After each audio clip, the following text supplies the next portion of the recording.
Bismillah ar-Rahman ar-Rahim. Assalamu alaikum. Welcome to the course of the data structures. Today is the lecture number 3. My name is Dr. Iftikhar Azim Niaz. My dear students, I hope that the topics that I have been covering since the last 2 lectures have been well clear to you, and you are finding no problem in understanding the concept that I have been trying to impart to you. As per our routine, we will start with the summary of the last lecture. In our last lecture, we started with a bigger, at an abstract level, we started with the system development life cycle. We talked about its different phases, and we discussed basically the system development life cycle is the set of activities used to build an information system. And then we talk about the 5 different phases. One is the ongoing activities. These activities are carried out through all the different phases of the system development life cycles. The 5 major phases are the planning phase, the analysis phase, the design phase, implementation phase, and operation, support, and security phase. The ongoing activities, they carried out throughout these 5 phases. In the ongoing activities, we discuss about the project management, which is the process of planning, scheduling, and then controlling the activities performed during the system development. The feasibility is the measure of how suitable the development of a system will be to the organization. It includes the operational, schedule, technical, and economic feasibility. These are performed during this feasibility studies. And we talk about the documentation, which is the collection and summarization of data and information. It includes reports, diagrams, programs, and other deliverables produced in different phases. A project notebook contains all the documentation for a single project. In the planning phase, we have to review and approve the project request. We have to prioritize the project request. We have to allocate the resources and form a project development team. In the analysis phase, we normally perform 2 activities. One is the preliminary investigation, another is the detailed analysis. In the preliminary investigation, we determine and define the exact nature of the problem or improvement. We will conduct interviews to the users who submitted the request. Findings are presented in feasibility study known as the feasibility report. And in the detailed analysis, it studies how the current system works. It determines the user wants, needs, and requirements, and then it recommends a solution. In the design phase, the first activity is to acquire hardware and software, and which will identify the technical specifications, select the vendor proposals, test and evaluate the vendor proposals, and make a decision. And in this phase, the detailed we have to develop the detailed design or the physical design, which consists of the architectural design, database design, input-output design, and procedural design. An inspection is a formal review of any system development activity.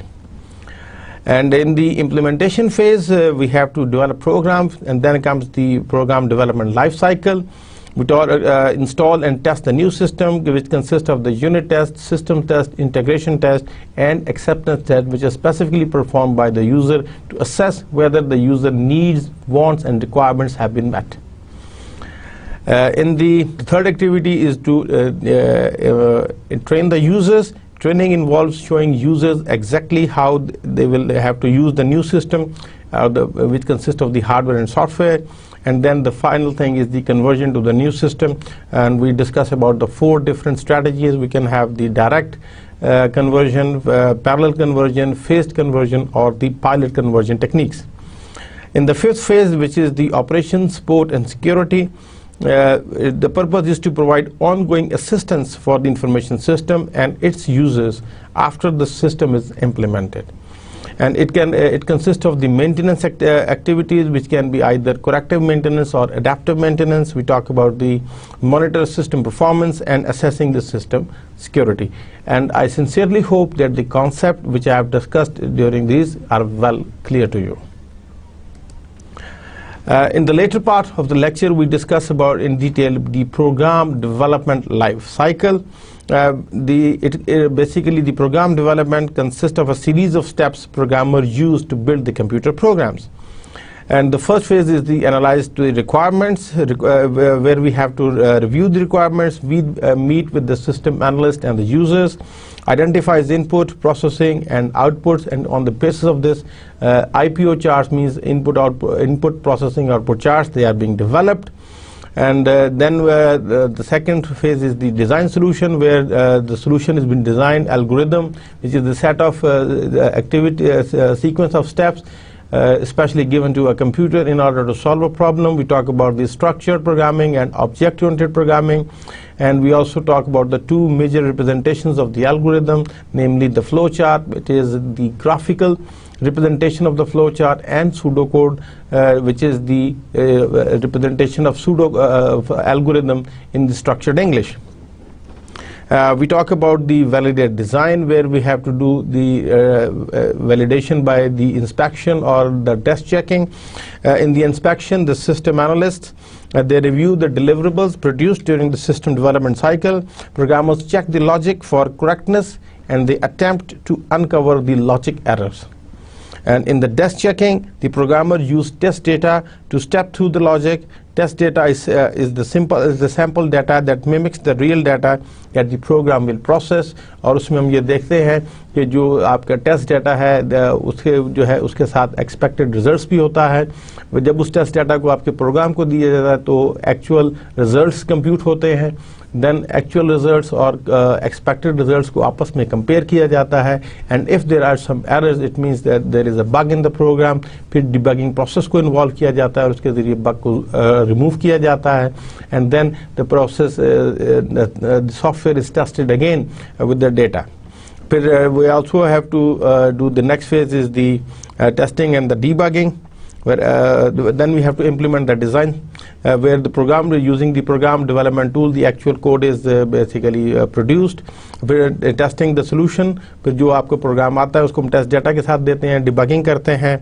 And the final is we have to document the solution, where we review the program code, और उसमें जो dead code होता है उसको हम remove करते हैं और उसमें documentation देते हैं ताकि यूज़र या ऐसा टेक्निकल जो एनालिस्ट है जिसने बाद में उसको प्रोग्रामर जिसने बाद में उसको मेंटेन करना है, चेंज करना है, he or she can easily understand the code produced by the current programmer.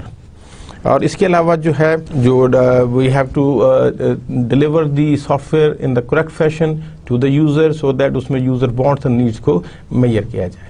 तो आई सिंसियरली होप कि ये जो बातें हमने लास्ट लेक्चर में दी थी आपको इनको समझने में कतन कोई दिक्कत पेश नहीं आई होगी.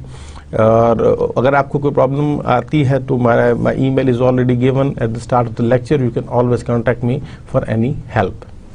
तो ये तो था summary of the previous lecture. तो आज हम स्टार्ट करते हैं आज के टॉपिक से, आज का नया लेक्चर. तो आज हम स्टार्ट करेंगे कि what is a programming language. A programming language basically language जैसे आपकी उर्दू, इंग्लिश, कोई भी लैंग्वेज होती है, but it has strict grammar rules, और इसमें कुछ सिंबल्स होते हैं और स्पेशल वर्ड्स होते हैं which have special meanings in the language. आप उनको किसी और सेंस में इस्तेमाल नहीं कर सकते. And basically a programming language is used to construct a computer program so that computer can understand the instructions given to it. तो प्रोग्रामिंग लैंग्वेज से आज हम स्टार्ट करते हैं. तो उसमें हम बात करेंगे कि अभी तक देयर आर 5 जनरेशन्स की हम बात करते हैं. द फर्स्ट जनरेशन लैंग्वेजेस जिसमें मशीन लैंग्वेज है, उसमें every program is in the form of zeros and ones. Second generation languages में असेंबली लैंग्वेज है which is a little easier for humans to program in. Third generation जो languages है उसमें programming comes of the age, उसमें high level language की development हुई. अभी हम देखेंगे कि उसमें कौन कौन सी लैंग्वेजेस आई. Then comes the fourth generation languages where we get away from the procedure, और उसमें नॉन प्रोसीजरल और उसमें फंक्शनल लैंग्वेज की बात हम करेंगे. And then object oriented programming है which is a revolution in the making. और उसके अलावा अभी जो है जो करंट फिफ्थ जनरेशन लैंग्वेजेस हैं, they are moving towards artificial intelligence based languages को हम उसमें डेवलप कर रहे हैं. First of all, we talk about the first generation computer programming languages. तो उसमें मशीन लैंग्वेज थी, ones and zeros they represents the instructions and procedure, और इसको हम कहते थे instruction set. Basically instruction set is the number of instructions which the computer can understand. और इसमें जो आपका प्रोसेसर है which is developed by the manufacturers, तो इंस्ट्रक्शन सेट हर प्रोसेसर का अपना होता था।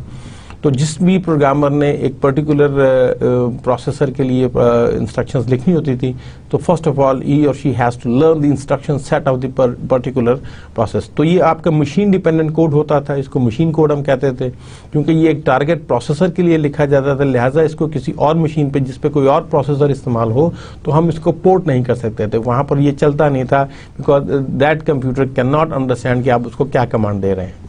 तो इसके मास्टरी करने के लिए programmers they have to know the structure of the machine architecture, the addressing scheme of the memory, registers क्या हैं, और basically it was different for each hardware manufacturer. For example Intel का जो है वो जो नॉर्मली आप IBM कंपैटिबल जो पीसीज की बात करते हैं तो उसमें इंटेल के माइक्रो प्रोसेसर्स लगे हुए होते हैं, तो इंटेल की माइक्रो प्रोसेसर्स का अपना इंस्ट्रक्शन सेट है। और एप्पल जो अब बड़ा मशहूर है, आप देखते हैं Apple at the beginning they are still using Motorola, उनकी सीरीज़ थी मोटरोला सीरीज़ की, वो प्रोसेसर इस्तेमाल करते हैं, तो इसलिए उन एप्पल मशीन्स पर आपके इंटेल बेस्ड प्रोग्राम्स नहीं चलते थे उनका, चूंकि instruction set was quite different. तो अर्ली प्रोग्रामिंग लैंग्वेजेस में जो मेमोरी लोकेशंस थी दे वर रेफरेंस्ड बाय देयर एड्रेस। यहाँ पर मैं आपको ये थोड़ा सा ये बताना चाहूँगा कि this made the process of giving a computer instructions to do things very cumbersome, क्योंकि हमने ये बात की थी अर्लियर के कोर्स में कि जो कंप्यूटर है वो वॉन न्यूमन आर्किटेक्चर पर बेस करता है which have the concept of stored program. तो अब आपका जो इनपुट है वो डायरेक्टली पहले मेमोरी में जाती है, और मेमोरी जो है वहाँ से प्रोसेसर जो है वो मेमोरी से फीड लेता है। Data and instructions they are both stored in the memory, जिसको मुर्फियाम में रैम भी कहते हैं, उसमें स्टोर होता है। वहाँ से वो इंस्ट्रक्शंस और डेटा को वन बाय वन प्रोसेस करता है और फिर उसके बाद वो आउटपुट और उसको देता है। तो आप जो आपको प्रोग्रामिंग करनी पड़ती थी उसमें जो है वो आपको डेटा भी चूंकि मेमोरी में रखना होता था, तो you have to know the memory addressing scheme, क्योंकि वो जिस लोकेशन पर होगा उसका कोई ना कोई एड्रेस भी होगा। For example storing the values 45 and 12 in the memory locations 1652 and 2548 required instruction such as कि सबसे पहले तो आपको स्टोरेज गेट करनी है for 2 integer, and then you have to put 45 in location 1652 and you have to put 12 in the location 2548। अगर आप यहाँ पर देखेंगे तो ये मेमोरी का आपको स्ट्रक्चर बताने की कोशिश कर रहे हैं कि इतनी जगह वो लेता था स्टोरेज फॉर 1 इंटीजर और इतनी स्टोरेज वो लेता था फॉर 1, तो उसके लिए वो आपको पहले एलोकेट करवानी पड़ती थी उसका एड्रेस, स्टार्टिंग एड्रेस कि वो मेमोरी में कहाँ से शुरू हो रहा है, तो उसके बाद फिर आपको वहाँ पर जाके प्रोग्रामिंग के जरिए वैल्यूज़ को स्टोर करना पड़ता था। And adding 2 numbers were even more cumbersome. ये तो आप ये देख लें कि अभी तो मैंने बड़ा शॉर्ट सा आपको बताया है कि जो मेमोरी एलोकेशन और मेमोरी स्टोरेज में जो है हमें, वैसे तो मैंने आपको 3 इंस्ट्रक्शंस बताई हैं, मगर इट मे हैपन कि ये एक्चुअली ये मशीन इंस्ट्रक्शन में 8-10 इंस्ट्रक्शंस हो। And adding 2 numbers were even more cumbersome, कि add the contents of location 1652 to the contents of location 2548 and store the result into location 3000। तो ये इसके लिए फिर और भी ये चीज़ें cumbersome हो जाएंगी। तो अगर हम इसमें थोड़ा सा ये देखें तो एवरी प्रोग्रामिंग लैंग्वेज एवोल्यूशन की हम बात करते हैं, अर्ली कंप्यूटर्स वर प्रोग्राम्ड इन मशीन लैंग्वेज। मशीन लैंग्वेज को हम वो कहते हैं जिसको मशीन डायरेक्टली अंडरस्टैंड करती है, और चूंकि आपका कंप्यूटर बेस्ड बाइनरी डिजिट्स पर है तो इसलिए वो सिर्फ 0 और 1 के कॉम्बिनेशंस को ही अंडरस्टैंड करता है। तो machine language is consist of 0s and 1, उसमें ही कोडिंग की जाती है। तो machine language is also code the binary code, या इसको मशीन कोड भी कहते हैं। To calculate for example wages equals rate into hours in machine language the following sequence of instructions might be needed. कि जैसे ये एड्रेस है और ये उसका मेमोरी का एड्रेस है, ये उसका कंटेंट है, उसका मीनिंग क्या है कि लोड करना है। यहाँ पर क्या होगा, हम एड्रेस करेंगे कि लोड करें। एड्रेसेस मीन्स कहाँ से लोड करना है, मल्टीप्लाई किसको किसके साथ करना है, फिर वो दूसरा एड्रेस भी आएगा जहाँ से जिसके साथ मल्टीप्लाई करना है, फिर जो रिजल्ट होगा उसको स्टोर करने के लिए भी हमें एड्रेस देना पड़ेगा कि वो वैल्यूज़ हमने कहाँ स्टोर करनी है। तो जैसे एड्रेस है ये 2 था, ये 6 था, तो इनका जो मल्टीप्लाई करने के बाद रिजल्ट जो है वो यहाँ पर स्टोर किया गया। इसके बाद second generation of language design, जिसको हम असेंबली लैंग्वेज भी कहते हैं, ये भी स्टिल लो लेवल था कि इसमें, और ये मशीन आर्किटेक्चर डिपेंडेंट थी, क्योंकि इसमें भी जो असेंबली लैंग्वेज थी but that was specific for each processor. तो इंटेल के लिए उनकी अपनी असेंबली लैंग्वेज थी और मोटोरोला के लिए या IBM के लिए उनकी अपनी थी। बट इसमें सहूलत ये दी गई कि instead of using zeros and ones machine language, इसमें निमोनिक्स इस्तेमाल किया, जो शॉर्टकट्स थे, स्मॉल कोड्स थे। जैसे अगर आपने एडिशन करनी है तो you can write add 3 2 compare AB, means के दो, आपको उसमें कंपैरिजन के लिए आपको मिनिमम 2 चाहिए, तो 2 पैरामीटर्स आप दे रहे हैं उनको, आप बता रहे हैं कि कंपैरिजन करने चाहिए थे। But assembly language was written in kind of an English mnemonic code, तो कंप्यूटर उसको डायरेक्टली अंडरस्टैंड नहीं कर सकता था। तो फिर जब वो असेंबली लैंग्वेज डेवलप की गई तो उसके साथ फिर असेंबलर भी डेवलप किए गए। And assembler basically is an application program which translates the source code into the appropriate machine language, या बाइनरी कोड में करता था। तो इसकी वजह से एक और ओवरहेड भी आ गया कि अब आपको जो है वो प्रोग्राम पहले तो कोड करना है एक असेंबली लैंग्वेज में, and then you have to assemble it and convert it into a machine language, and then the executable file will be generated, and that executable file will actually run on a particular machine. तो अगर हम ये देखें तो first generation और second generation को देखेंगे तो जैसे मशीन लैंग्वेज में अगर आपकी इंस्ट्रक्शन ये थी 0s and 1s के कॉम्बिनेशन में, तो वो असेंबली में ये बन गई, ये जैसे मूव BX, ऑफसेट वैल्यू, ये इंस्ट्रक्शन मीन्स ये बन गई। ये इंस्ट्रक्शन जब उसमें लिखी गई असेंबली में तो ये ऐड AX, 5, और ये लिखी गई तो ये बन गया सब AX, 5, ये था इंक्रीमेंट करने का। अब ये देखें कि ये इसको कोड करना कितना मुश्किल था, और इसको कोड करना और इसको अंडरस्टैंड करना इसके कंपैरेटिवली बहुत आसान था। फिर दूसरा ये था कि अगर आपकी 0s और 1 किसी भी जगह अगर थोड़ी गलती से भी यहाँ पे 0 की बजाय 1 चला गया तो it will give a wrong instruction to a computer, तो उसकी वजह से एरर्स भी बहुत आते थे, और फिर उन एरर्स को रिमूव करने के लिए बेतहाशा एफर्ट की जाती थी। आपको समझ नहीं आता था कि लोकेट हो तो फिर आप उसको करेक्ट करें, तो उसमें बहुत ही प्रॉब्लम आई थी। मगर असेंबली लैंग्वेज में प्रोग्रामर को ये सहूलत हो गई कि उसका जो डीबगिंग प्रोसेस था वो कदरे आसान हो गया as compare to machine language. Assembly language में basically an instruction in assembly language is an easy to remember form which we call a mnemonic, and assembler is a program that translates a program in assembly language into machine language. For example, you can compare instructions in assembly and machine language. तो assembly में अगर load है जो कि basically memory की content से load करना होता है, तो उसका machine language में ये कोड था, mnemonic उसका load था। तो स्टोर करने के लिए STORE इस्तेमाल किया गया, उसका मशीन लैंग्वेज में कोड ये था, निमोनिक में ये था mult means for multiplication, add for addition, sub for subtraction, div for division and so on. इसमें मूव करना था, अगर कॉन्टेंट्स को एक जगह से दूसरी जगह शिफ्ट करना था तो we can use the move instruction, जिसके लिए शॉर्ट MOV इस्तेमाल किया जाता है। अगर हम उसमें वो देखें तो यूजिंग असेंबली लैंग्वेज इंस्ट्रक्शन में, तो वही जो इक्वेशन थी हमारी कि wages which is equals to rate into hours, तो उसमें उसको हम अगर असेंबली में लिखना चाहते तो ये आसानी से लिखा जा सकता था कि लोड करें रेट को, तो जो उसके बाद आप उसको मल्टीप्लाई करें विद आवर्स, और उसके बाद जो रिजल्ट आए उसको स्टोर कर दें वेजेस में। तो मशीन लैंग्वेज में ही अगर ये इंस्ट्रक्शन लिखी जाती तो जैसा हमने देखा था इट वाज क्वाइट कमर्शियल, मगर स्टिल ये भी लो लेवल थी, क्योंकि you need assembler to convert it into machine language.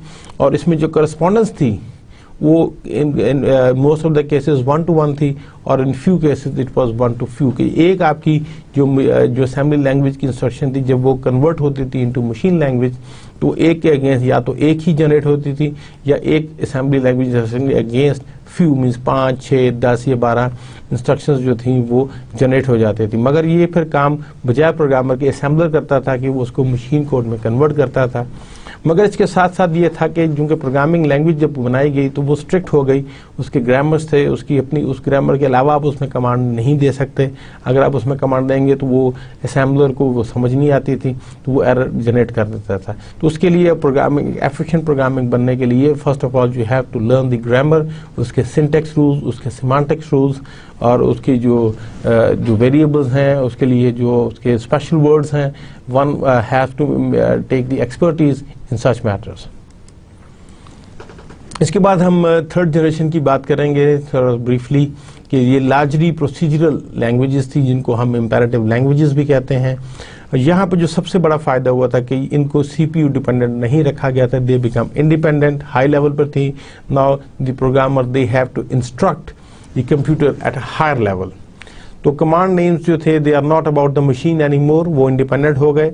जैसे आप ये आपको 3 कमांड सिंटेक्स के तौर पे बता रहा हूँ, जैसे एक आपने A में 5 स्टोर किया, फिर A में 6 ऐड करके उसकी जो वैल्यू आई वो B में स्टोर कर दी, और फिर हमने प्रिंट कर दिया, B मीन्स की आउटपुट दे दी। तो उसमें जो है each language they have their own command vocabulary, उसके अपने सिंटेक्स रूल्स से फिर प्रोग्रामर को वो सीखने पड़े।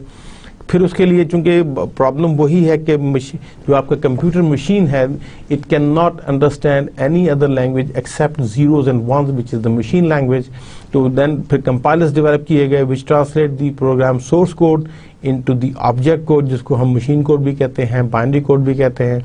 और इन सम केसेस में इंटरप्रेटर्स आए which executes 1 line at a time, और वो जो है वो उसी वक्त उसको डीकोड करते थे, एग्जीक्यूट करते थे, और उसके बाद नेक्स्ट जो स्टेटमेंट थी उसको जो है वो उसको मेमोरी में लेके आते थे। उसकी वजह से एक ओवरहेड बढ़ गया कि अब आपको प्रोग्राम एग्जीक्यूशन के लिए जो है इंटरप्रेटर को भी मेमोरी में रखना है, और उसी के थ्रू जो है इनडायरेक्टली प्रोग्राम को एग्जीक्यूट करना है। तो उससे एग्जीक्यूशन कॉस्ट बढ़ गई, and program they tend to execute slowly as compare to compilers, जिसके केस में वो आपको मशीन कोड जनरेट करके एग्जीक्यूटेबल फाइल दे देता था, और उस एग्जीक्यूटेबल फाइल को आप किसी भी मशीन पर रन करके अपना काम बआसानी कर सकते थे। अगर हम थोड़ा सा ये कंपैरिजन करें कि सेकंड और थर्ड जनरेशन का, तो डिफरेंस आप ये देखें कि जो आपकी मशीन इंस्ट्रक्शन इसमें थी वो अब हाई लेवल असेंबली में थी, वो आपकी हाई लेवल लैंग्वेज में अब इस किस्म का सिंटैक्स आ गया कि जैसे x को वैल्यू 2 दी, और अब हम चेक कर रहे हैं कि क्या x जो है वो लेस देन या इक्वल टू y है। अगर x is less than equal to y तो फिर उस केस में वो x में 1 ऐड करके फिर रिजल्ट को x में स्टोर करेगा। अदरवाइज अगर ये मीन्स कि x is greater than y तो उस केस में x में से वो वैल्यू में से 1 सबट्रैक्ट करके जो रिजल्ट आएगा उसको x में ही स्टोर कर देगा। इसको इन शॉर्ट में हम इंक्रीमेंट और डिक्रीमेंट भी कहते हैं।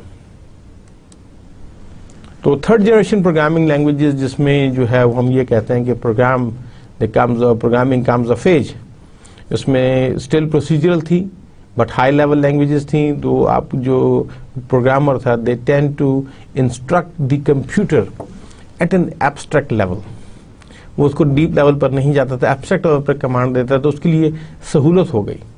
बट उसमें ये होगा कि जो आपके सॉफ्टवेयर की कम्प्लेक्सिटी बढ़ती गई तो वो स्पैगेटी कोड भी बना। जैसे आपको ये स्पैगेटी कोड से मुराद होती है कि वो कोड आपस में इस तरह इंटरलिंक्ड होता है कि उसको करेक्ट करने में या उसको इन्हांस करने में ठीक ठाक प्रॉब्लम आती है। एंड फिर का जो टर्मिनोलॉजी आई, the great software crisis led to software engineering. 1969 में जो है वो फर्स्ट टाइम ये जो टर्म है सॉफ्टवेयर इंजीनियरिंग की वो कॉइन की गई कि मीन्स कि जैसे पहले हार्डवेयर को एक इंजीनियरिंग प्रिंसिपल मेथड से कंस्ट्रक्ट किया जाता जिसमें एनालिसिस, डिज़ाइन, डेवलपमेंट, टेस्टिंग और फिर उसकी इंस्टॉलेशन थी। तो अब उन्होंने कहा गया कि सॉफ्टवेयर भी चूंकि दिन ब दिन इतना कॉम्प्लेक्स हो गया है तो it needs to be engineer, उसको भी इंजीनियरिंग प्रिंसिपल पर बनाया जाए। मीन्स के पहले यूज़र की रिक्वायरमेंट्स को एनालाइज किया जाए, फिर उसको डिज़ाइन किया जाए, मॉडलिंग की जाए, डिज़ाइन किया जाए, और when it is satisfied then we have to generate the code and then we have to test and then we have to maintain. वो अभी हमने जो लास्ट लेक्चर में वो बात की थी तो बेसिकली वो सॉफ्टवेयर इंजीनियरिंग के हवाले से थी। एक अप्रोच हमने पढ़ी थी कि सिस्टम डेवलपमेंट लाइफ साइकिल क्या है। स्ट्रक्चर प्रोग्रामिंग लैंग्वेजेस बहुत डेवलप हुई लेट 60s में, model programming languages early 70s में आई। तो उन्होंने प्रोग्राम को एक स्ट्रक्चर दिया, उनको मॉडुलर डिज़ाइन दिया, डिवाइड एंड कंकर की पॉलिसी आई, और उससे जो है बहुत सहूलत हो गई प्रोग्रामर को प्रोग्राम कोड करने में भी और लेटर ऑन उसको मेंटेन और उसको चेंज करने में भी। अगर हम हाई लेवल लैंग्वेज में बात करें तो उसमें सिंबॉलिक नेम्स जो हैं वो यूज़ किए गए which replaces the actual memory addresses. Backend पे तो आपके चाहे डाटा हो या इंस्ट्रक्शन हो, they are stored actually in the memory at some specific locations. तो that is we give mnemonic names to memory addresses in addition to instructions. तो जो symbolic names हमने for memory locations को दिए where values are stored, they are called variables. A variable basically क्या है कि it is a name given by the programmer to refer to a computer memory storage location. ये इस बात को बड़ा ध्यान रखना है, हमारे डाटा स्ट्रक्चर में इसका बहुत रोल आएगा। The word variable, just like the variable in mathematics, is used because the value stored in the variable or memory location can change or it can vary at different points of time.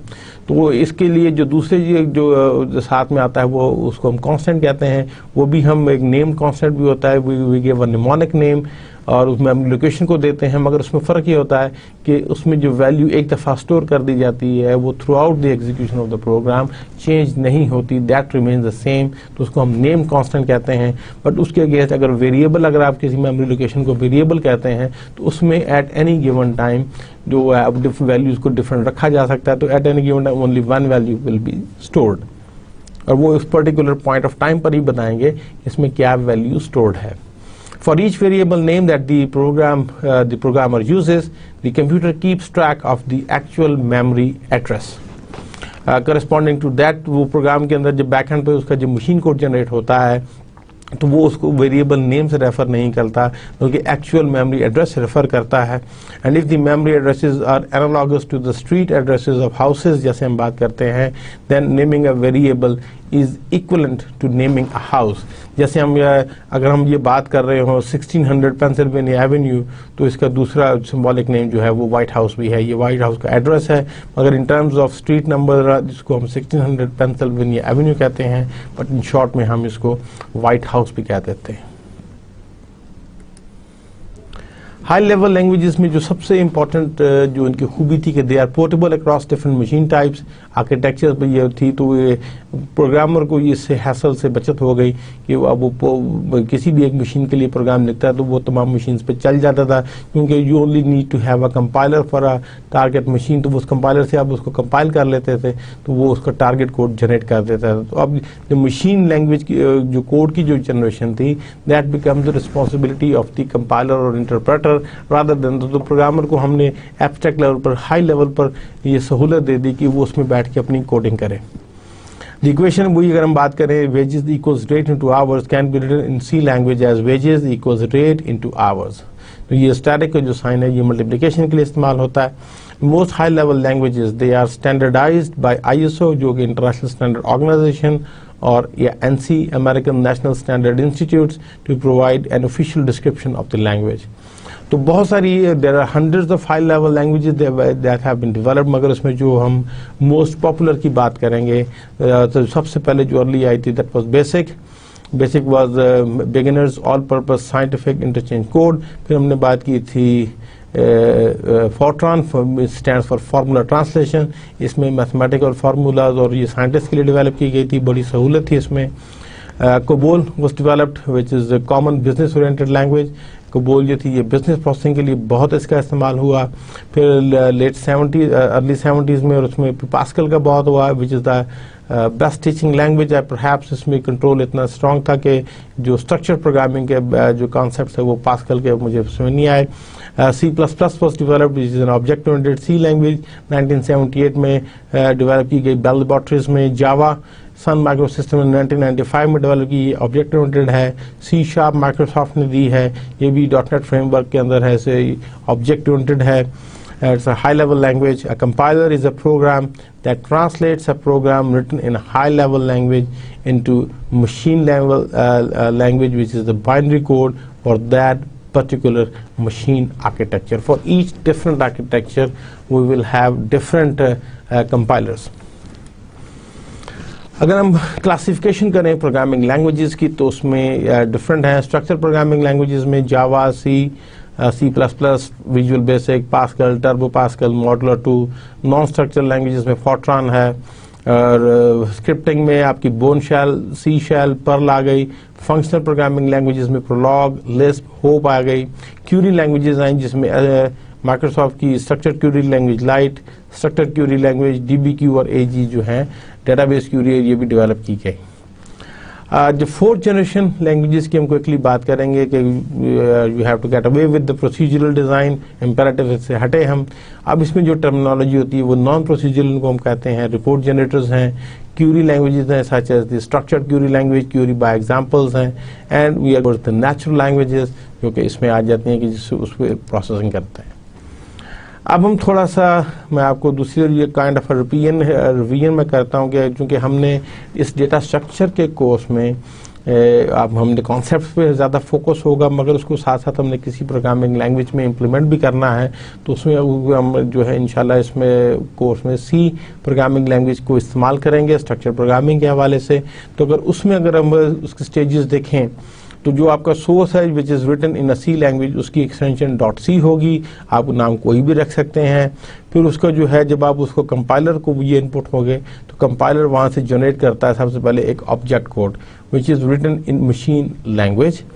मगर ये अभी मुकम्मल code नहीं होता क्योंकि इसमें जो language ने सहूलत दी हुई होती है बिल्ट इन लाइब्रेरी फंक्शंस, तो वो अभी रहते हैं। तो फिर एक थर्ड चीज़ आती है लिंकर, जो कि अदर कोड को लिंक करता है आपके एग्जिस्टिंग कोड के साथ, सच एज दी लाइब्रेरीज हैं, ये तो मशीन लैंग्वेज में होती हैं, मगर इसको लिंक करके जो फाइनल प्रोडक्ट बनती है दैट इज़ मशीन लैंग्वेज में वो एग्जीक्यूटेबल फाइल होती है और उसकी एक्सटेंशन माई प्रोग्राम जैसे एग्जाम्पल के तौर पर है .exe फाइल है। और ये वो फाइल है जिसको आप बेसिकली किसी भी, ये मशीन इंस्ट्रक्शंस में होती है, मशीन लैंग्वेज में होती है, और इसको हम डिफरेंट उसमें मशीन्स पर रन करते हैं और यहाँ से फिर कंप्यूटर डायरेक्टली उसको एग्जीक्यूट करता है। प्रोसेसिंग का प्रोग्राम में अगर हम बात करें, to execute a program written in high level language such as C, तो you have first of all you have to use an editor to create a source program जिसको हम कोड भी कहते हैं in C language. Then a source program code जो है is a program which is written in high level language. Then you use the compiler to check the program, obey the rules and translate the program into an equivalent machine language जिसको हम object program कहते हैं. An object program is the machine language, a binary code version of the high level language program that the CPU can understand and execute.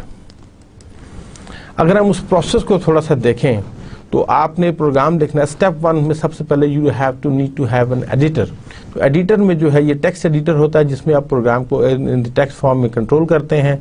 तो वहाँ से जो output आती है उसको हम कहते हैं सोर्स प्रोग्राम। जैसे सी के केस में आप जो भी फाइल देखेंगे उसकी एक्सटेंशन .c होगी। उसको फिर हम जो सोर्स प्रोग्राम इनपुट बनता है कंपाइलर की, और कंपाइलर क्या करता है कि इस सोर्स प्रोग्राम को एक पास, दो पास या मल्टी पास के अंदर बेसिकली उसको रीड करता है, उसको इंटरप्रेट करता है, अपनी लैंग्वेज के रूल्स उसके मुताबिक चेक करके it generates the object program. और फिर अगर उसमें ज़रूरत हो तो उसमें जो दूसरे कोड है, जो लाइब्रेरी कोड है, अदर प्रोग्राम या अदर ऑब्जेक्ट कोड है, उनको जब आपने कॉल किया हुआ होता है तो उसको लिंक करता है लिंकर। ये दोनों चीज़ें इसकी इनपुट बनती हैं और linker basically executable code generate करता है, उसकी आउटपुट होती है एग्जीक्यूटेबल कोड, मशीन कोड। अब ये मशीन कोड बेसिकली लोडर का इनपुट बनती है और ये loader part of the operating system होता है। वे ये CPU scheduling and execute programs in the main memory, वो लोडर उसको लोड करके तो फिर यहाँ से जो है it loads the executable program into main memory. वो डिस्क से वहाँ से लोडर उसको मेन मेमोरी में ला के और कंट्रोल आपका CPU को देता है। अब CPU वहाँ पर जो है वो स्केड्यूल करता है और execute the program which is execution step आपका नंबर 5 पर आता है। तो इसको आपने जो प्रोसेसिंग ऑफ द ग्राफिक मैंने आपको बताया है, उम्मीद है कि आपको ये क्लियरली समझ में आ गया होगा।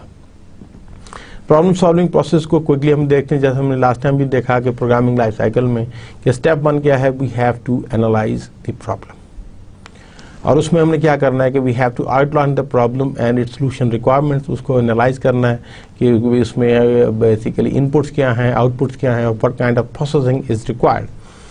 फिर हम उसमें डिज़ाइन करते हैं steps in algorithms to solve the problem and then the step 2 is to implement the algorithm.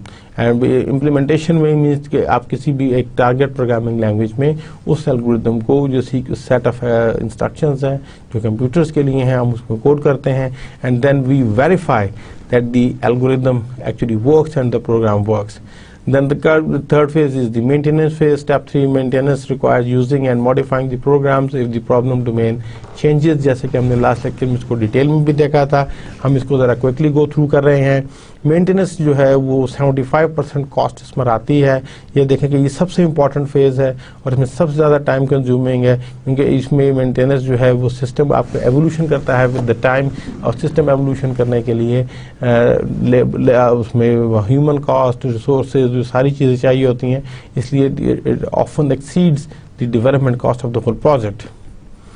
Analyze the problems में in order to minimize the maintenance cost, we have to thoroughly understand what the problem is about, and we have to understand the problem requirements.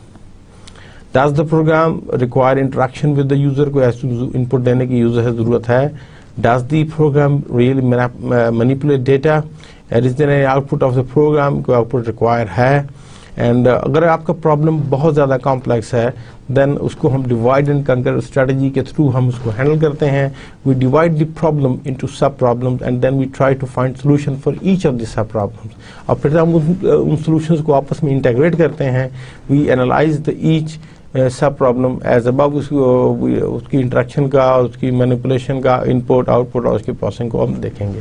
अगर हम वो code execution cycle पर हम आए programme analysis में तो let's see कि उसमें सबसे क्या होगा. अगर हम उसको 3 स्टेप्स में देखें, उसमें मैंने शामिल भी कर लिया है. तो first of all you have to identify the problem. What is the problem? अब उसकी डिटेल्ड एनालिसिस होता है कि what is the problem is all about. Inputs क्या होंगी, उस पर क्या रिक्वायर्ड प्रोसेसिंग होगी, हाई लेवल पे हम बात करते हैं. What will be the outputs. फिर हम उसको जो है चूंकि इंस्ट्रक्शंस कंप्यूटर्स के हवाले से देनी है तो वो हम एल्गोरिदम को डिज़ाइन करते हैं. तो एल्गोरिदम डिज़ाइन जो है, इस एल्गोरिदम की वो set of sequence of instruction specially given to a computer in order to solve a problem. हमने लास्ट टाइम डिस्कस भी किया था कि it must give solution to a general class of problem. It must give solution in a finite number of steps. ये efficient हो in time and space both. And जब हम उसको डिज़ाइन कर लेते हैं, उसको टेस्ट चेक कर लेते हैं, थॉरली वेरीफाई कर लेते हैं, then we move on to the next phase which is the coding. हम उसको कोड करते हैं in a particular programming language using the editors. और अगर उसमें फिर उसकी जो आउटपुट होती है उसको हम कंपाइलर को इनपुट देते हैं. तो अगर एरर आते हैं तो we again go back to the coding और उन एरर्स को रिमूव करते हैं. और अगर कोई एरर नहीं है तो फिर then it is the object program is given input to the linker. और लिंकर के साथ लाइब्रेरीज या अदर सोर्स प्रोग्राम जो आपके अदर ऑब्जेक्ट प्रोग्राम्स रादर जो होते हैं हम उनको लिंक करते हैं और फिर वहाँ से जो है एग्जीक्यूटेबल फाइल बनती है. और एग्जीक्यूटेबल फाइल के केस में फिर हम वो लोडर जो है वो उसको लोड करता है मेमोरी में और फिर वहाँ से प्रोसेसर उसको एग्जीक्यूट करता है. और अगर तो कोई उसमें एरर आए at the time of execution, क्योंकि कंपाइलर तो आपके स्टैटिक जो एरर्स हैं जो सिंटैक्स और सिमेंटिक्स के हवाले से हैं वो तो निकाल देगा, मगर बाद आपके रन टाइम एरर्स हैं वो यहाँ पर अगर आते हैं तो then we have to go और हमने फिर उसको नए सिरे से एनालिसिस भी करना है, एल्गोरिथम डिज़ाइन भी चेंजेस भी करनी पड़ेंगी और we also have to make changes in appropriately in the coding. और अगर कोई एरर्स नहीं है तो यू गेट दी रिजल्ट्स. तो सॉफ्टवेयर डेवलपमेंट एक्टिविटीज़ को अगर हम क्विकली वाइंड अप करें तो इसमें 5 फेजेस हैं. सबसे पहले आपने सोर्स प्रोग्राम को एडिटिंग करनी है किसी भी एडिटर में. The next step is the compilation, जिसमें आप सोर्स प्रोग्राम को कंपाइल करेंगे using the language compiler provided. उसमें आप उसको ऑब्जेक्ट प्रोग्राम में करेंगे. The linking then you have to the object program with pre compiled files such as object files हैं, आपके कुछ लाइब्रेरी मॉड्यूल्स हैं आप जिनको आप रीयूज कर रहे हैं. Then the loading and executing and the final is viewing the behaviour of the program. अगर हम उसको थोड़ा सा उसी सॉफ्टवेयर डेवलपमेंट साइकिल को क्विकली एक दफ़ा और थिंक करें तो सोर्स प्रोग्राम को कंपाइल करते हैं, देन इट विल लिंक, उसमें लाइब्रेरी रूटीन्स या अदर ऑब्जेक्ट फाइल्स वो शामिल होती हैं, लोड होता है, एग्जीक्यूट होता है. और अगर कोई प्रॉब्लम हो जाए तो then we think over it कि उसमें क्या प्रॉब्लम है और उसकी एडिटिंग के लिए एडिट करते हैं, उस प्रॉब्लम को रिमूव करते हैं, then we compile again and this process goes on and on. Code execution cycle की बात करते हैं कि जो आपको जब कोड एग्जीक्यूशन में it removes the compilation and semantic logic errors, debugging वो है. Link the object code with the system resources, जैसे pre defined subroutines are like finding a inverse. Compiler only guarantees that the program follows the rule of the language. It does not guarantee that it will run correctly. वो सिर्फ ये make sure करता है कि जो language के rules जो defined हैं, चाहे वो सिंटेक्स के हवाले से हो या मीनिंग के हवाले से हो, सिमेंटिक्स हो, वो ये सिर्फ गारंटी देता है कि ये program is basically written with the following the rule. मगर उसकी जो लॉजिक है जो एफिशिएंसी है जो उन चीज़ों पर वो बिल्कुल राय नहीं रखेगा जब तक हम उसको एग्जीक्यूट ना कर लें. So we have to test the result with sample data to see if the program is calculating that you intend to calculate before testing it on real data. तो टेस्टिंग बहुत इंपॉर्टेंट है. और अगर आपके जो है मैंने जिक्र किया एक्सपेक्टेड रिजल्ट्स डिफर कर जाए एक्चुअल रिजल्ट्स के साथ, तो it means that there is some problem in the coding. Then we have to debugging process. Debugging process में first of all we have to locate the error कि वो locate है उसकी हम जगह पे वो ढूंढना पड़ेगा. Once you find the location के error किस वजह से आया है, then we have to design the solution. हम उसको solution करेंगे, उसको हम फिर एडिटिंग करके उसमें वो चीज़ें कोड को चेंज करेंगे, मॉडिफाई करेंगे, ऐड करेंगे, and then we retest with the same sample data. और उसके बाद जब हम वेरीफाई हो जाए कि अब ये चीज़ रिमूव हो गई है, then we go on to the next phase. इसमें जो आजकल बहुत सी जो पिछले कई सालों से भी आ रही हैं इंटीग्रेटेड डेवलपमेंट एनवायरनमेंट्स, और इसको इन शॉर्ट में हम IDEs भी कहते हैं. Basically it supports the entire software development cycle को. वो ये यूज़र को सपोर्ट देता है कि वो एक ही एनवायरनमेंट में बैठ के तमाम काम कर सकता है. माइक्रोसॉफ्ट विजुअल स्टूडियो उसमें एग्जांपल है, जावा के लिए भी है, डेव C++ है, कोड वॉरियर्स हैं. These are all integrated development environment. And each of the integrated development environment जो है वो आपको तमाम ये कैपेबिलिटीज़ प्रोवाइड करता है फॉर डेवलपिंग द सॉफ्टवेयर. उसमें एडिटर का कंपोनेंट भी होता है, कंपाइलर भी बिल्ट इन होता है, लिंकर भी बिल्ट इन होता है, लोडर भी बिल्ट इन होता है, डिबगर भी बिल्ट इन होता है, और उसमें व्यूअर जो है वो आप आउटपुट भी व्यू कर सकते हैं. तो rather than going switching between different application running the program again and again, तो आप इंटीग्रेटेड डेवलपमेंट एनवायरनमेंट के अंदर ही बैठकर ये तमाम काम कर लेते हैं. You don't have to go out. वहीं पर आप कोडिंग भी कर लेते हैं, वो आपको लाइन नंबर भी बता देता है कि कहाँ पर एरर्स हैं, तो we can easily move to that line number and we can quickly change. और अगर हमें ज़्यादा प्रॉब्लम हो तो हम उसको डिबग भी कर सकते हैं लोकेशन के लिए, हम रन टाइम पर उसको चला के भी देख सकते हैं. The last is the maintenance phase. Maintenance includes the ongoing correction of newly discovered bugs भी हो सकते हैं, revisions to meet the changing user needs भी हो सकते हैं, एडिशन ऑफ न्यू फीचर्स हो सकते हैं depending upon the environment. So maintenance is usually the longest phase and may be the primary source of revenue for many companies, and good documentation is very much essential and vital for the effective maintenance. क्योंकि आपका maintenance phase जैसे कि हमने कहा है कि it takes about 75% of the cost of the project. So this is the most costly. जितना अच्छे तरीके से आपका एल्गोरिथम डिज़ाइन होगा, एनालिसिस कंप्लीट होगा, उतना ही बेहतर आपकी जो मेंटेनेंस में काम आसान हो जाएगा.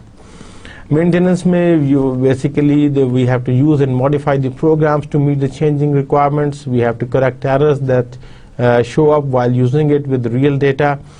Maintenance begins when your program is put into use and accounts for the majority of efforts on the most programs. And this basically accounts for more than 50% of computer budgets and programmer costs. The maintenance phase is very costly. You have to go it with a lot of care.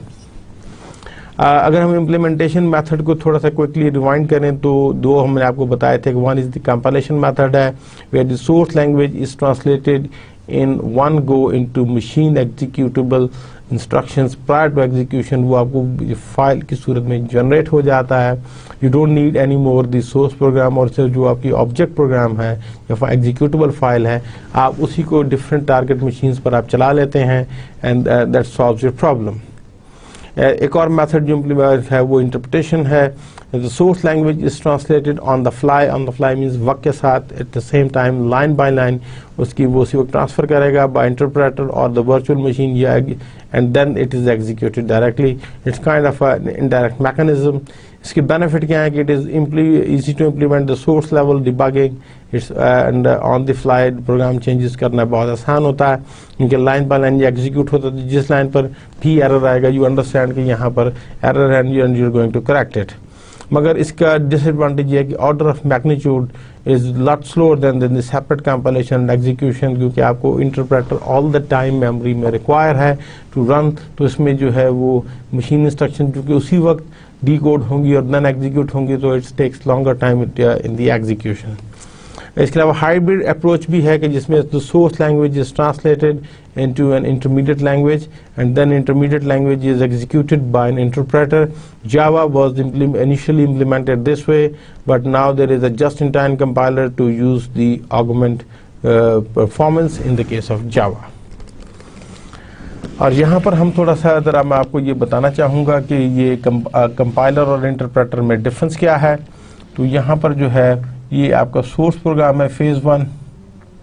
ये program is created in the editor and stored it on the disk. ये editor से आप वो उसमें तो वहाँ से आप क्रिएट करते हैं।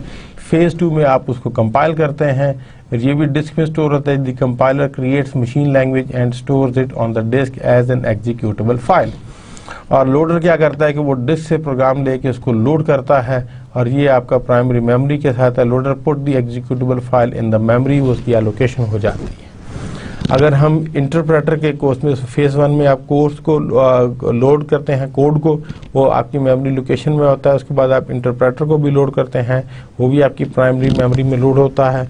Interpreter reads the source code, फिर वो यहाँ से 1 बाय 1 लेके उसको रीड करता है and translate into machine language on the fly and then the processor actually executes that the converted machine instructions.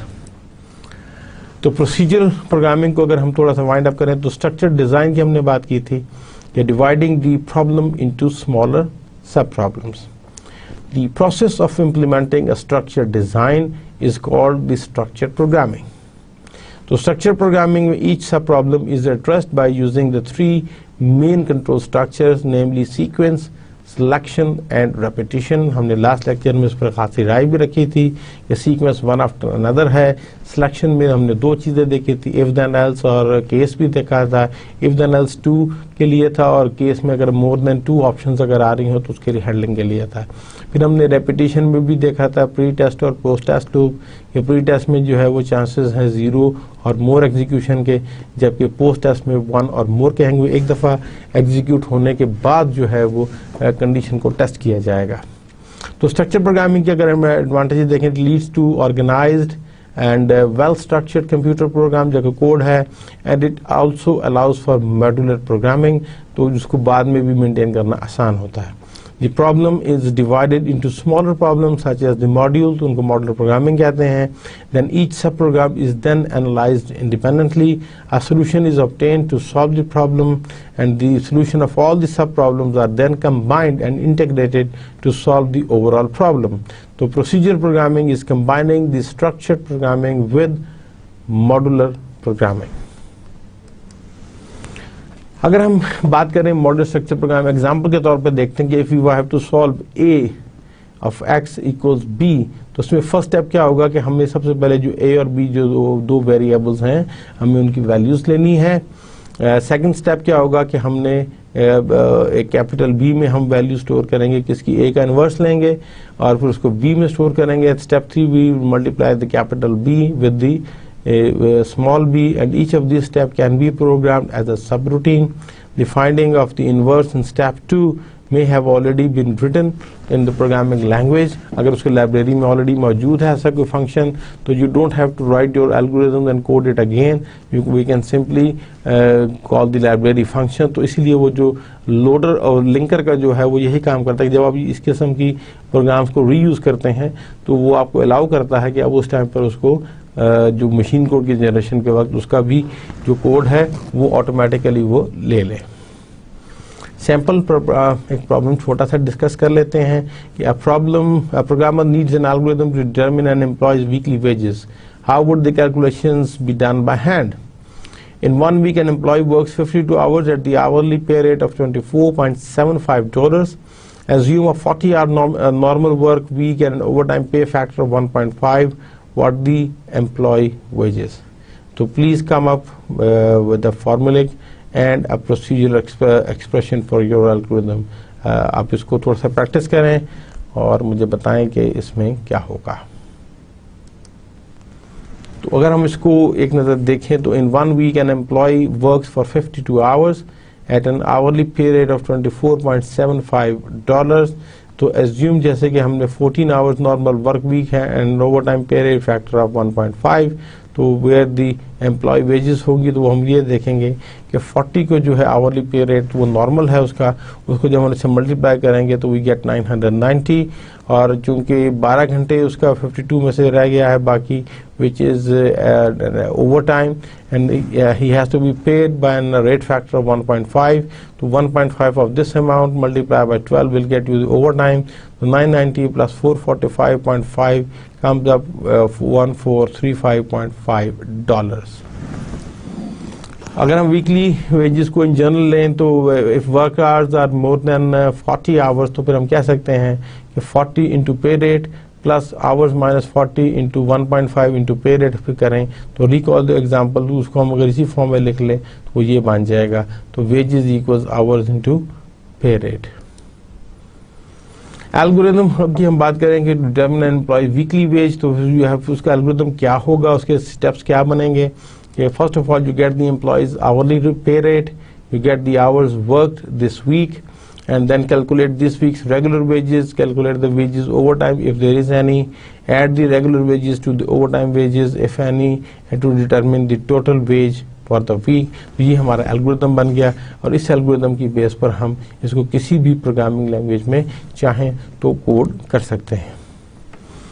Implementation phase में हम प्रोग्राम की बात, हमने कहा था कि हमारा फोकस अब जो है प्रोग्राम डेवलपमेंट लाइफ साइकिल की तरफ है, तो translating your algorithm into a programming language is basically called coding.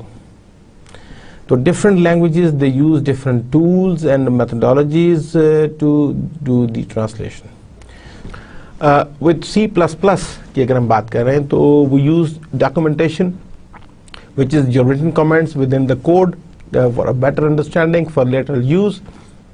Compiler आपको चाहिए which translates your program into the machine language, जो आपको convert करेगा, और you also need a main procedure which may be called sub algorithms, और वो बाकी तमाम sub algorithms को ज़रूरत पड़ने पर कॉल करेगा। उसके बाद टेस्टिंग का फेज है, when testing your program means running, executing your programs on the computer and to see if it produces correct results. If it does not, then you must have to find out what is went wrong with the program or what is went wrong with your algorithm, and you have to fix it, and this process is called debugging. What can a programmer do? A programmer can only instruct a computer to read input, to calculate, to store data, to write output, to work in a sequential progression with sequence, to compare and branch, selection, to iterate or loop, repetition. So these are the things which the programmer have to use to instruct the computer.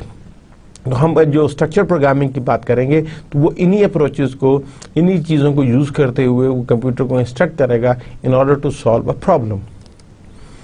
अगर हम C की programming के हवाले से बात करें तो C program is a collection of one or more functions, या इनको हम प्रोसीजर्स भी कहते हैं। The functions in computer science are very much like the functions in mathematics. A function is like a black box. तो आपको अंदर नहीं पता कि क्या हो रहा है। There must be a function called main in every executable C program. तो ये C program के structure में जो है there must be a main program. Execution always begins with the first statement in the function main, and any other function in your program basically they are the subprograms and are not executed until they are called either from the main function or from the function called by the main. तो ये इसमें सबसे important चीज़ है कि C programme में main function ज़रूर होगा। तो अगर आप एवरी C फंक्शन की बात करें तो कोई भी C फंक्शन हो तो उसके दो पार्ट्स होंगे। इस पार्ट को हम हेडर भी कहते हैं या इसको हम सिग्नेचर भी कहते हैं ऑफ अ मेथड, और जो ये चीज़ है यहाँ से लेके यहाँ तक इसको हम कहते हैं बॉडी, और यहाँ पर आपकी इंस्ट्रक्शंस आ जाती हैं। इसको जो है within the curly braces जो है we called it this a block, compound statement है। A block is a sequence of 0 or more statements enclosed by a pair of curly braces. तो उसका सिंटैक्स मींस फॉर्म। इसकी form क्या है कि ये हमेशा ये लेफ्ट करली ब्रेस से शुरू होगा, और उसके बाद आपकी स्टेटमेंट है वो ऑप्शनल है, चाहे एक स्टेटमेंट दें, 10 दें, 20 दें, 15 दें, 100 दें, मगर जब आपने इसको ब्लॉक को क्लोज करना है तो फिर आपको ये इसके करस्पॉन्डेंट एक राइट पैरेंथेसिस जरूर करली ब्रेस जरूर देनी है। तो जैसा कि हमने बात की थी कि जो फंक्शंस हैं इन मैथमेटिक्स वो ब्लैक बॉक्स हैं, कि आप जैसे मल्टीप्लाइंग का एक फंक्शन है, मल्टीप्लिकेशन जो ऑपरेटर है वो मैथमेटिक्स में हो या कंप्यूटर साइंस में, it's a binary operator, it requires 2 operands. तो आपको 2 नंबर जरूर देने हैं, फर्स्ट नंबर, और अब वो उनको आपस में वो मल्टीप्लाई कैसे करता है ये बेसिकली इस वक्त तो तस्वीर में मैं आपको दिखा रहा हूँ, बट बेसिकली द फंक्शन में ये हिडन होता है, और you get the result, you pass the 2 number, then you will get the multiplication number. So whatever processing is done, it is basically hidden from the other parts of the program. इसलिए हम इसको black box भी कहते हैं। अगर हम function का concept math में देखें तो हम वहाँ पे हम क्या करते हैं, हम वहाँ पे देखते हैं कि f of x equals 5x minus 3। तो f जो है वो नेम ऑफ फंक्शन होता है और x क्या है, ये पैरामीटर होता है, और ये जो 5x minus 3 है ये फंक्शन की डेफिनेशन है कि when x is 1 तो y of x is equal to 2 is the return value. When x is equal to 4, then f of x is 17, which is the return value. The return value is determined by the function definition and by the values of any parameter. तो जब वो value से parameter देंगे तो जो calculation होगी that will be the return value of the function. अगर हम फंक्शन हेडर की बात करते हैं in mathematics, the function header for our function f of x equals 5x minus 3, तो वो y is equal to fx होता है। इसमें हम सिर्फ ये कह रहे हैं कि semicolon is added for the C++ style. If you have just given just the function header, how can you find out what the function does. तो यहाँ पर हम करते हैं start plugging in the values for the arguments parameter x and see what the values उसमें हमें क्या मिलती हैं। तो यहाँ से अगर आप चाहें तो fy हमें टेबल मिल जाएगा। तो black box testing is when you don't have access to the function definition, जब आपको नहीं होती तो आप सिर्फ उसके जरिए उसको टेस्ट कर लेते हैं। तो what is a header, basically इसके 3 पार्ट्स होते हैं। इसको हम फंक्शन का सिग्नेचर भी कहते हैं। इससे सबसे पहली चीज टाइप ऑफ रिटर्न वैल्यू, जो फंक्शन वैल्यू रिटर्न करेगा उसकी टाइप क्या होगी, इंट है, फ्लोट है, ये क्या है। फिर उसके बाद आपका नेम आएगा विच is the name of the function, और उसके बाद जो पैरेंथेसिस है तो उसके अंदर लिस्ट ऑफ पैरामीटर्स होगी। यहाँ पर हम तो कह रहे हैं कि says no parameter but there are possibilities कि आपके 1, 2, 3, 4 या 5 भी डिफरेंट पैरामीटर्स हो सकते हैं। तो वही है कि the mathematical definition of the function y of fx is fx equal to 5। दो सी प्रोग्रामिंग में function definition int of fx int y equals 5 into x minus 3 return y and end. The function definition includes the function declaration and the function body. यानी कि इसको हम function declaration कहते हैं। ये body है, जब ये मुकम्मल हो जाए तो दिस बिकम्स फंक्शन डेक्लेरेशन। तो अगर हम स्ट्रक्चर देखें मेन फंक्शन का किसी भी सी प्रोग्राम के, तो उसमें type of return value int है, फंक्शन नेम मेन है एंड एम्प्टी आर्गुमेंट लिस्ट है। ये फंक्शन बॉडी इसमें आएगी, प्रोग्राम स्टेटमेंट इन हेयर, और यहाँ पर हम रिटर्न 0 जरूर लिखेंगे because this function have to return value and 0 means that program is terminating normally and there is no error occurred. Overall structure of a C program contains one function which is named main, उसको ऑपरेम driver function भी कहते हैं। all other functions they are invoked from the main function। तो इसमें जो function header line है, the first line of a function which contains the type of data returned by the function if any। अगर उसकी type void हो, it means this जो आपका function है it does not return any value। उसके बाद जो next चीज़ आती है name of the function है and the type of data that may be passed into the function when it is invoked। इसके बाद arguments हैं, the data passed into a function, और उसके बाद function body है, the statements inside a function and it is enclosed in braces। Main में देखें तो each statement inside the function must be terminated with a semicolon। ये C language का syntax rule है कि every executable statement must be terminated with the semicolon। return keyword है causing the appropriate value to be returned from the function and return 0 in the main function causes the program to end normally।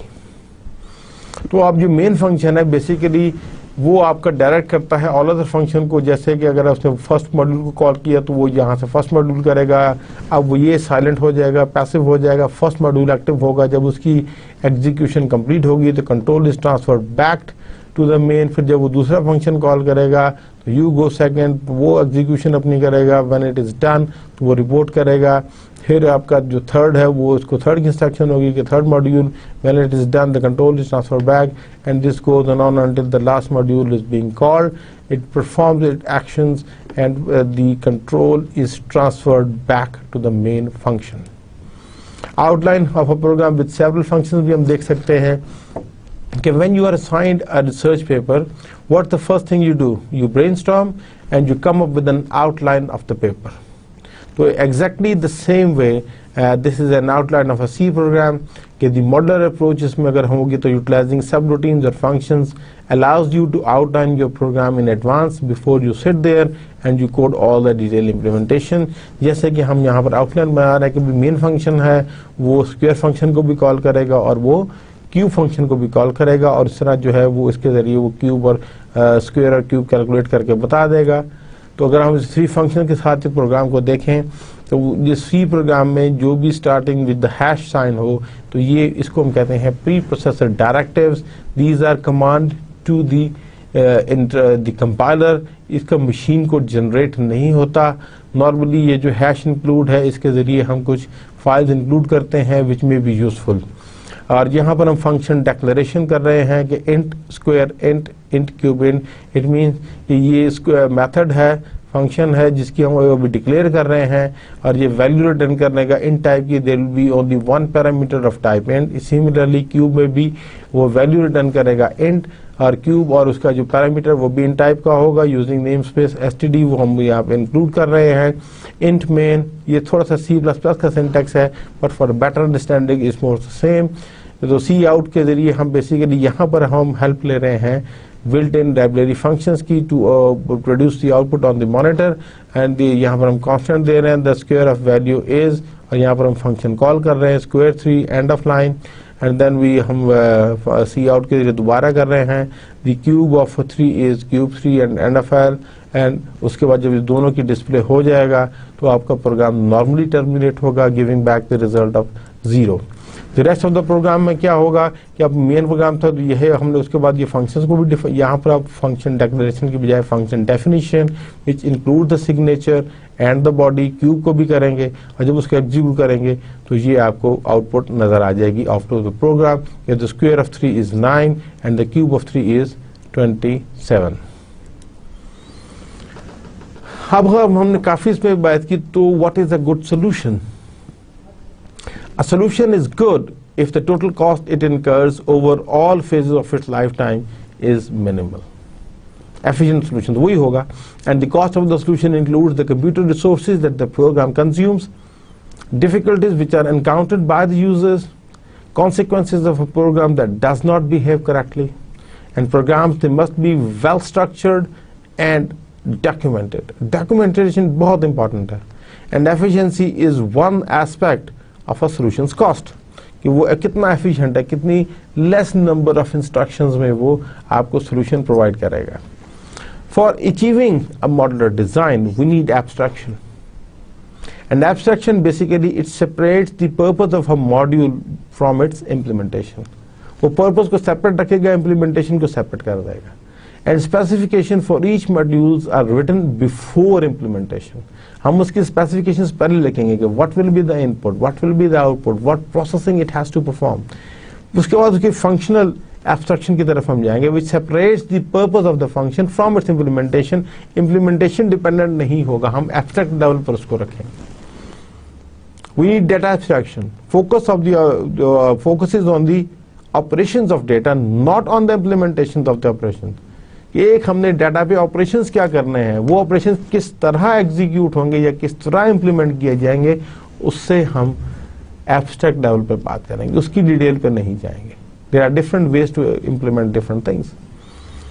तो abstract data type एक concept आया नया है, यहाँ पर मैं इसको एम्फसाइज करना चाहूंगा, which is the collection of data and operations on the data, they are packaged together.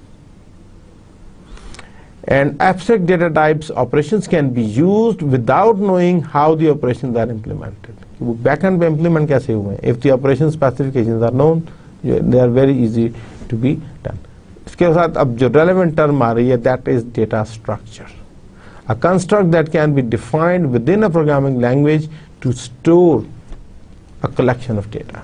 So data structure basically is to how to store a collection of data. Data की हम बात करेंगे तो उसमें अब दो तीन चीजें आएंगी. One is variable. Variable is the name given to a collection of memory cells design to store a particular data item. अब आपको वो डिपेंडिंग अपॉन द वेरिएबल कि वो किस टाइप का है, आपको एक मेमोरी लोकेशन की भी जरूरत हो सकती है, दो की भी हो सकती है, चार की भी हो सकती है. The value stored in that variable may change or vary as the program execute. इनका वेरिएबल है वो वैल्यू चेंज हो सकती है. Constant क्या आएगा? Data item with a name and a value that remains the same during the execution of the program. For example 8 या पाई की हम बात करते हैं, Avogadro's numbers की बात करते हैं, they are constants. Literal क्या है कि a constant whose name is the written representation of its value. For example 8 जब हम डबल कोट्स में लिखते हैं तो इट मीन ये लिटरल है, ये कांस्टेंट है, मगर इंटीजर कांस्टेंट नहीं है, ये स्ट्रिंग कांस्टेंट है. डेटा टाइप्स की हम बात करेंगे. इंटीजर्स है वो उसमें जो उस डेटा टाइप में जब भी आप नंबर स्टोर करेंगे वो होल में होंगे, फ्रैक्शनल पार्ट उसमें स्टोर नहीं कर सकते. रियल है, इसको बाद जगह फ्लोट भी कहते हैं. ये नंबर्स है विद डेसिमल पॉइंट. जैसे इसके विजुअल बेसिक में देयर आर टू चॉइसेस है, single and double. C language में इसको हम फ्लोट भी कहते हैं. इसमें सिंगल प्रेसिजन भी है, डबल प्रेसिजन भी है. कैरेक्टर टाइप है. कैरेक्टर में जो है वो आपका अल्फ़ाबेट्स होते हैं, वो कैरेक्टर कोई भी स्टोर कर सकते हैं. बूलियन में वैल्यू जो है it can be either true और फॉल्स. ये पास्कल में बिल्ट इन है, सी में बूलियन अवेलेबल नहीं है, मगर आप चाहें तो टाइप डेफ के जरिए कर सकते हैं. Data structures also called the data aggregates. उसमें रिकॉर्ड्स हैं जिसको सी लैंग्वेज में अगर आपने ऑलरेडी स्टडी की हुई है तो उसको हम स्ट्रक्ट भी कहते हैं. One set of related data, जैसे आपका टाइम कार्ड है, इनवॉइस है. हमने फाइल है which is a set of related records. जब ये रिलेटेड रिकॉर्ड्स का सेट हो जाए तो उसको फाइल कहते हैं. Array is a collection of data that have the same data type. And string basically क्या है कि string is an array of characters जिसमें जैसे hello, Daniel, Chan and all that. Problems की अगर हम बात करें तो प्रॉब्लम क्या है? Task to be performed, best thought of as an input and matching outputs. Problem definition should include constraints on the resources that may be consumed by any acceptable solution, but no constraints on how the problem is solved. Problem definition में यहाँ से ध्यान रखना है कि these should constraints on the resources that may be consumed by the acceptable solution, मगर there is no constraint on how the problem is solved by the solution. Data structure जो है वो बेसिकली आपका क्या है? डेटा स्ट्रक्चर आपका structure है, how to store that data and manipulate that data. उसके लिए आपको एल्गोरिथम होता है. एंड देन आपके रिसोर्सेज आ जाते हैं फ्रॉम स्पेस, रिसोर्सेज आपके आ जाते हैं फ्रॉम टाइम, और आपके इनपुट्स आ जाती हैं और आपकी आउटपुट्स आ जाती है. Then it becomes a complete program. जैसे मैंने वो कहा था शुरू में कि निकोलस विर्थ ने भी ये कहा है कि program equals algorithms plus data structure. Factors to consider में हम देख लेते हैं एग्जांपल्स में कि एयरलाइन रिजर्वेशन है, जैसे उन्होंने ये किया कि अटेम्प्ट वन है कि declare as many variables as are the variable seats and assign a value to each variable. They can be horizontal algorithm for the basic operations, क्योंकि जितने आपके वेरिएबल बढ़ जाएंगे उतने ही आपको उसके ऑपरेशंस करने के लिए वो बढ़ जाएंगे.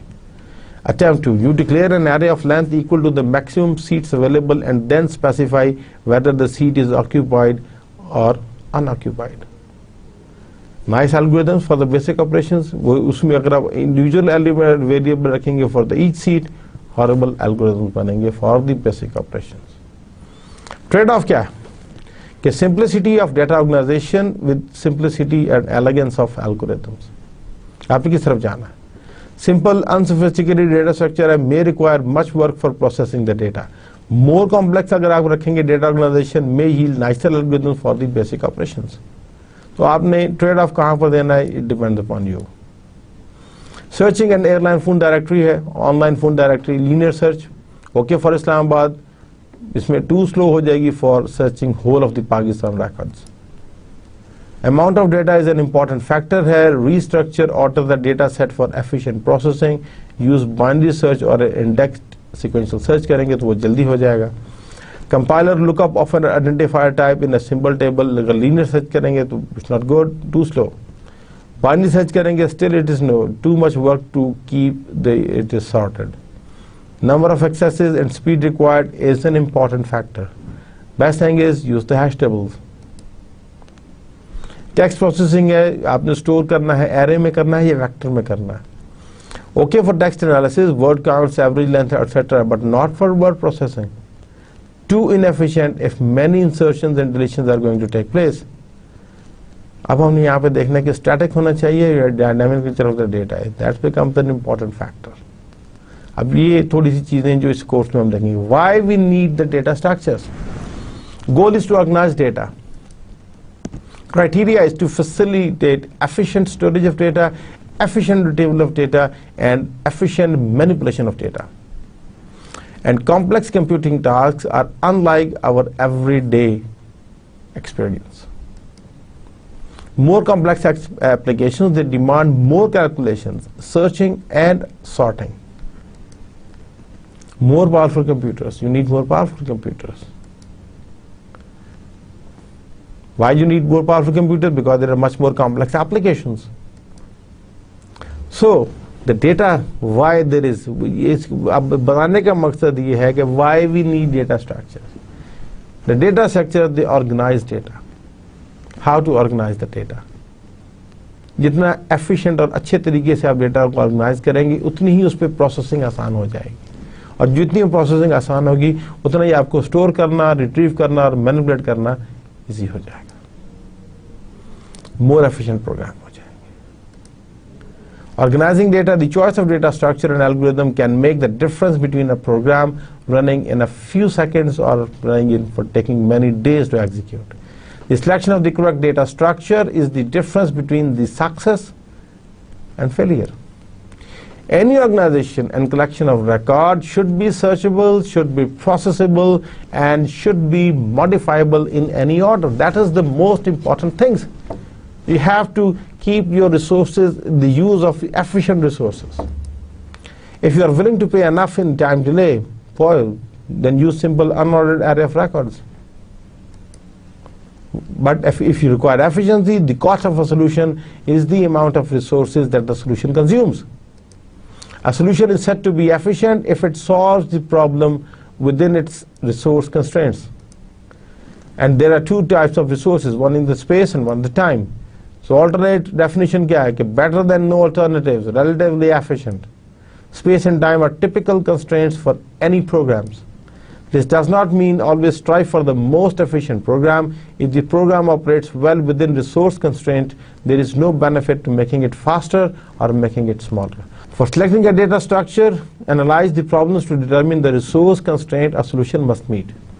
Determine the basic operations that must be supported. Quantify the resource constraint for each operations. Once you're able to do that, then you have to select the data structure that best meet these requirements. Small questions जो हम इस पे ask कर सकते हैं कि are all data inserted into the data structure at the beginning or all insertions are interspersed with other operations? Can data be deleted? If data can be deleted, a more complex representation is typically required. Are all data processed in some well-defined order or in a random access, or is allowed or required? These questions often help you to narrow down the possibilities for selecting the appropriate data structure. So we come over the data structure philosophy. Each data structure has some costs and benefits. Rarely is the one data structure better than the other in all situations. It depends upon situation to situation. A data structure requires space for each data item it stores. It requires time to perform each basic operation. It requires programming effort. It requires debugging effort, and it requires maintenance effort. Each problem has its own constraints on the available space and time. Only after careful analysis of problem characteristics can we know the best data structure for the task. अगर आपने bank example लें तो you start an account, a few minutes job, transactions few seconds, but closing an account it's an overnight job. So you have to do it very carefully. तो abstract data type जो है is a definition for a data type solely in terms of the set of values and a set of operations on that data type. Each abstract data type operation is defined by its inputs and its outputs. And we use the term of encapsulation. We hide the implementation details. Abstract data, we talk about at an abstract level. अगर हम इसको define करना चाहें तो abstract data type is a collection of related data items together with an associated set of operations. For example, whole numbers की बात करें, integers and arithmetic operators for addition, subtraction, multiplication and division. Flight reservation में basic operations क्या हैं? Find empty seat, reserve a seat, cancel a seat assignment. Why abstract? Data operations and relations, they are started independent of implementation. How they are going to be implemented in any programming language is not the concern. What, not how, is the focus. What is the focus? It consists of storage structures, also called as data structures, to store the data items, and algorithms for the basic operations. The storage structure, your data structure used in the implementations are provided in a language. वो primitive भी हो सकते हैं, built-in भी हो सकते हैं, or you can build them from the language construct. We call it user-defined data structures. In either case, successful software design uses data abstraction, separating the definition of basically data type from its implementation, that is abstraction. A data structure is the physical implementation of the abstract data type. Each operation associated with the abstract data type is implemented by one or more subroutines in the implementation. So data structure usually refers to an organization of a data in main memory. The file structure is an organization for data on the peripheral storage such as a disk drive. तो अगर हम ये बात करें तो data type में जो है, एब्स्ट्रैक्ट डेटा टाइप में हम बात करेंगे type and operations. Data items logical form है, जबकि डेटा स्ट्रक्चर में data item their physical form है, मगर उसमें बात करेंगे storage space and the subroutines. अब हम सिंपल डाटा को क्विकली देख लेते हैं. मेमोरी में अगर हम बात करेंगे तो टू स्टेट डिवाइसेस है, bits 0 and 1 organized into bytes, which is 8 bit, which is the smallest addressable unit. Words, we are machine dependent, have 4 bytes, 2 bytes. Each byte or word has an address, making it possible to store and retrieve contents of any given memory location. Therefore, the most basic form of data is the sequence of bits. Simple data types, values are atomic, can't be subdivided, they are the abstract data types. Implementations have storage structures, have memory locations. Algorithms क्या है कि system या hardware software to do the basic operations, they are already being provided. Boolean data जैसे जो है वो उसमें false और true होता है, तो in C या C++ में 0 is considered as false and any non-zero value 1 or any non-zero -1 is also considered as true. Operations इसमें क्या है कि and है, और है एंड नॉट है, तो वो अगर हम एंड करेंगे तो ये इसका and 0 and 0, 0 and 0 is 0, 0 and 1 is 0, 1 and 0 is 0, 1 and 1 is 1. और की बात करेंगे 0 and 0 और 0, 0 and 1 1, 1 and 0 0, 1 and 1 is 1. और यहाँ पर x और है, ये नॉट है तो 0 होगा तो नॉट x is 1, 1 है तो नॉट x is कॉम्प्लीमेंट होता है. Character data stores numeric codes, ASCII, ABCDIC या Unicode. 1 byte for ASCII and ABCDIC 8 bit है, 2 bytes for Unicode 16 bit है, और बल्कि 32 bit भी आ गया है. तो basic operations है comparison to determine if equal, less than, greater than, and you have to use the mnemonic code, for example the ordinal value. ये ASCII और ABCDIC के लिए आ रहा है, ये Unicode के लिए आपका आ रहा है.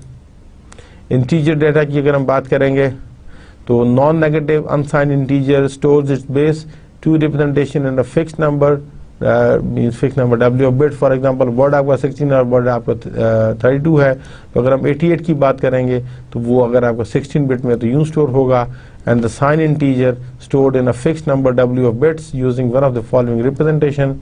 So find sign when it saves 1 bit, usually the most significant for sign, जैसे 0 होगा तो वो प्लस साइन है, 1 है तो वो माइनस है. And it uses base 2 representation in the other bits. जैसे -88 will be represented like that, और ये आपकी साइन बिट आ जाएगी, और the other is the 2's complement form इसकी आ जाएगी, और ये इसकी साइन बिट में इसका ये हो जाएगा. cumbersome for arithmetic computations. Choose complement representation for non-negative. Use ordinary base 2 representation with leading sign, जिसको bit 0 करते हैं, same as the sign magnitude, but for negative जो है वो find w bit base 2 representation of n, और उसके बाद हम complement करते हैं each bit को, then we have to add 1, and example जैसे -88 है तो 88 as 16 bit base 2 number जो है उसको हम रखेंगे, फिर उसके बाद हम क्या करेंगे complement this bit, तो उसको हम उसका complement लेंगे, इसमें 1 ऐड करेंगे, ये हमने 1 ऐड किया तो उसमें ये आ जाएगा, and flip all this bit from the rightmost 0 to the end, तो ये आपका बन जाएगा। तो आज के लेक्चर की अगर हम समरी की बात करें तो we talk about the generation of programming languages, जिसमें हमने मशीन लैंग्वेज की बात की, असेंबली लैंग्वेज की बात की, हाई लेवल लैंग्वेजेस आई जिसमें प्रोग्रामर को हमने ज़्यादा फैसिलिटीज़ दी, प्रोसेसिंग कंप्यूटर प्रोग्राम की बात की जिसमें स्टेजेस ऑफ कंपाइलेशन हमने देखी कि एडिटर है, एडिटिंग है, देन कंपाइलेशन करते हैं, लिंकिंग है, और उसके बाद इसको लोडर है, और देन फाइनली एग्जीक्यूटिंग है। वी टॉक अबाउट इंटरप्रेटर जो उसी वक्त लाइन बाय लाइन एग्जीक्यूशन करता है।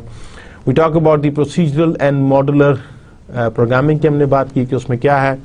आज हमने structure of a C program को भी रिविजिट किया।